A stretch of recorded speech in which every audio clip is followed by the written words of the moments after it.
Halo teman-teman semua, kembali lagi bersama Mister di pelajaran Pinjas Orkes. Hari ini kita akan membahas tentang materi kebugaran jasmani.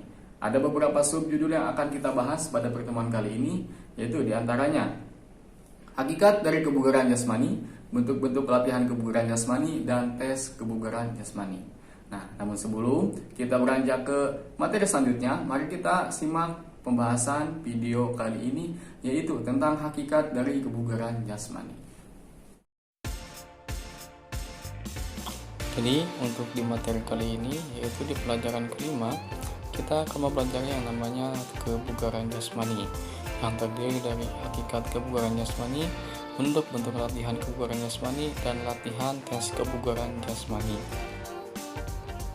Namun kita akan berfokus dulu ke hakikat kebugaran jasmani yang terdiri dari beberapa submateri. Apa itu kebugaran jasmani? Secara bahasa, kebugaran jasmani adalah kesanggupan dan kemampuan tubuh melakukan penyesuaian terhadap pembebanan fisik yang diberikan kepadanya dari kerja yang dilakukan sehari-hari tanpa menimbulkan kelelahan yang berarti. Banyak sekali jenis kebugaran jasmani yang bisa kita lakukan, seperti bermain bola, bermain basket, ataupun bermain voli.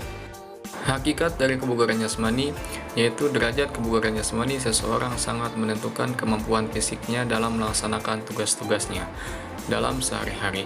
Kian tinggi derajat kebugaran jasmani seseorang, kian tinggi pula kemampuan kerja fisiknya. Terdapat banyak temuan studi mengenai penurunan kualitas otot pada populasi yang secara drastis menghentikan aktivitas fisik saat pandemi COVID-19 di kalangan anak-anak. Padahal banyak sekali jenis aktivitas kebugaran jasmani yang bisa kita lakukan di rumah, tapi tentunya dengan porsi yang tepat.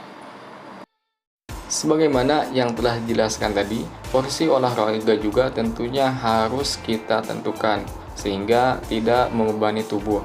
Nah, maka dari itu, ada beberapa klasifikasi latihan kebugaran jasmani yang bisa kita terapkan.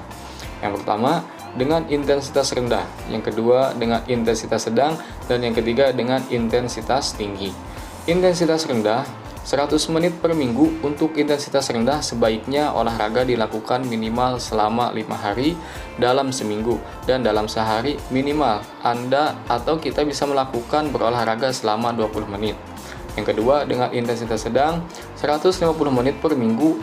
Untuk intensitas sedang, sebaiknya olahraga ini dilakukan selama 5 hari dalam seminggu. Dan dalam sehari, minimal Anda berolahraga selama 30 menit. Nah, untuk yang ketiga, yaitu dengan intensitas tinggi.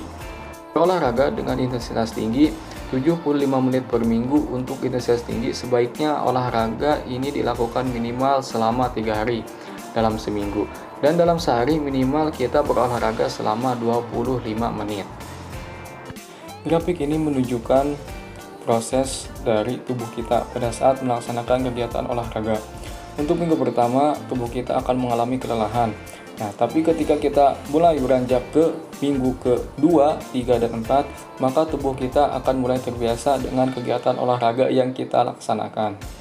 Setelah kita mengetahui hakikat dari kebugaran jasmani, lalu porsi olahraga yang harus kita lakukan, nah maka selanjutnya kita harus mengetahui manfaat dari latihan kebugaran jasmani tersebut.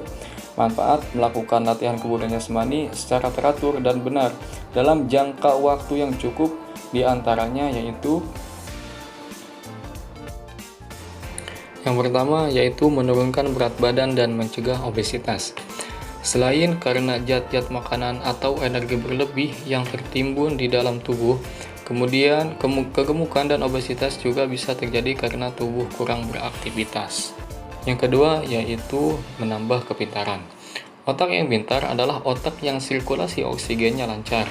Olahraga mampu melancarkan sirkulasi oksigen ke otak. Itu disebabkan olahraga mampu menjauhkan kita dari penyakit-penyakit yang melemahkan kemampuan otak, seperti pikun dan Alzheimer. Yang ketiga yaitu mengurangi LDL dan menaikkan HDL.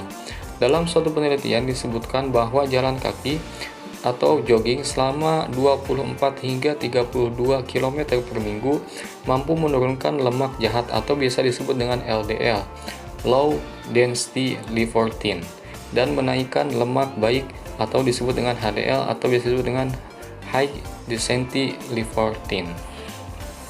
Yang terakhir yaitu meningkatkan hormon endorfin.